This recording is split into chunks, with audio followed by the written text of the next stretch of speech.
Hi guys, today I'm going to do a recipe review and demonstration. This is one of my favorite recipes ever. It's from the Rachael Ray 365 No Repeats cookbook. First of all, I love this cookbook. It has got the most delicious recipes in it, but one of my favorite recipes ever is for one of my favorite foods ever, for mac and cheese.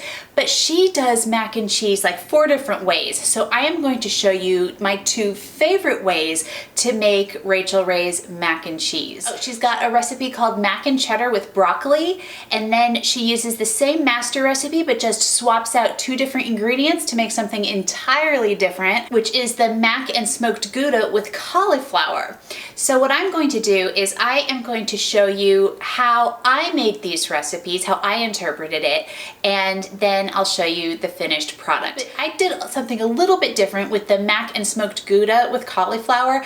I used regular Gouda instead of smoked Gouda because I'm not a huge fan of smoked Gouda. So you can do that. That's the beauty of cooking. You can swap out different ingredients and substitute things if you don't care for a certain ingredient in the recipe. A great thing about cooking is that you could take a recipe and kind of do your own thing and make it your own. So that is really, one of the fun things. You could get creative and have fun with cooking. So that is something that I did, but for the most part, I followed Rachel's instructions, and let me show you how I did it and how easy the recipes are to make and what the final products look like. Start by cooking 1 pound of elbow macaroni or your favorite similarly sized pasta in salted boiling water. I'm using Barilla Pipette. Once the pasta has been cooking for 5 minutes, add the broccoli florets. The recipe calls for 2.5 cups. I find that a whole bag of frozen broccoli florets does the trick. Be sure and thaw the frozen broccoli beforehand. Then cook for another 3 minutes, drain, and set the pasta and broccoli aside. Now heat 2 tablespoons of butter and 1 tablespoon of extra virgin olive oil over medium-low heat until the butter melts. Add 1 small chopped onion and cook for 3 to 5 minutes.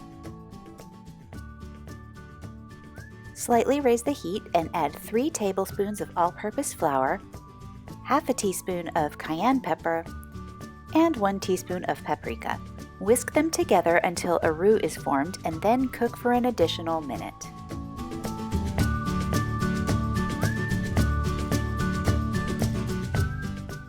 Add 1 cup of chicken broth and 3 cups of milk and whisk together. The recipe calls for whole milk, but I'm using 2% milk this time. Then slightly raise the heat and bring to a boil. When the sauce starts boiling, reduce the heat and simmer 3 to 5 minutes so that the sauce thickens. Add 3 cups of shredded sharp cheddar cheese. Stir it into the sauce for about a minute until the cheese melts and the sauce is blended. Add 1 tablespoon of Dijon mustard and season with salt and pepper to taste. I like this with 1 teaspoon of salt, but use the amount that works best for you. Stir until everything is blended. Add the sauce to the pasta and broccoli and toss and stir until everything is combined. That was the recipe for Mac-n-Cheddar with broccoli. Now I'll show you the same recipe but using cauliflower and Gouda cheese instead. Once again, cook the small pasta of your choice for 5 minutes. Add cauliflower florets. The recipe calls for 1 head of cauliflower cut into florets. I find that a bag of frozen cauliflower florets does the trick. Be sure and thaw the cauliflower beforehand. Cook for an additional 3 minutes and then drain the pasta and cauliflower and set aside. Just like before, heat 2 tablespoons of butter and 1 tablespoon of extra virgin olive oil over medium-low heat until the butter is melted. Add 1 small chopped onion and cook for 3 to 5 minutes. Slightly increase the heat and add 3 tablespoons of all-purpose flour, half a teaspoon of cayenne pepper, and 1 teaspoon of paprika. Whisk together until the mixture forms a roux, then cook an additional minute. Add 1 cup of chicken stock and 3 cups of milk, I'm using 2%, and whisk together. Slightly increase the heat and bring to a boil. Then reduce the heat and simmer for 3 to 5 minutes so that the sauce thickens. Add 3 cups of shredded Gouda cheese. The recipe calls for smoked Gouda, but if you prefer regular Gouda like I do, use that instead. Stir until the cheese is melted. Add 1 tablespoon of Dijon mustard and salt and pepper to taste. Stir until everything is completely blended. Then add the sauce to the pasta and cauliflower. Toss and stir until everything is combined. And now you have a different version of mac and cheese using the same recipe but just swapping out 2 ingredients. Add some chopped almonds on top when serving this one.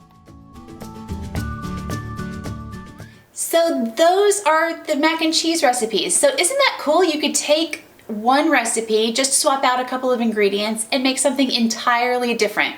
One thing that I did find was that these recipes, it says it makes 4 servings. However, I found that like the first time I ever made them, I did divide them into 4 servings and the servings were quite large. So then next time I divvied them up into 6 servings and it was still kind of large. So now I just divide it into 8 servings and that works well for me. Just depends on you, how hungry you are, and how much you are used to eating. But I find that the 8 servings work best for me. But you know, hey, if you want to make it into 4 servings, go for it because that's what the recipe says.